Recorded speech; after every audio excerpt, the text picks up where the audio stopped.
สบายดีท่านผู้ชมทุกท่านที่รับชมวิดีโอของข้อยเนาะซึ่งข้อยจะมาเก็บบรรยากาศเล็กๆน้อยๆมาให้ทุกคนมาเบิ่งในการฝึกซ้อมของทีมชาติลาวรุ่นอายุบ่เกิน23ปี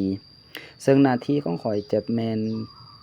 กิจแม่นเนาะก็คือรับผิดชอบอุปกรณ์การซ้อมของทีมชาติลาวทุกอย่างเนาะในการฝึกซ้อมข้อยก็เก็บบรรยากาศเล็กๆน้อยๆเนาะอันนี้แม่นอยู่ในห้องแต่งโตว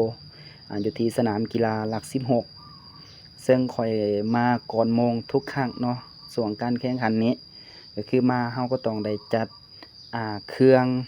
บ่ว่าจะเป็นเสื้อของนักเตะส่งของนักเตะและจะมีอาหารวางเล็กๆน้อยๆเนาะ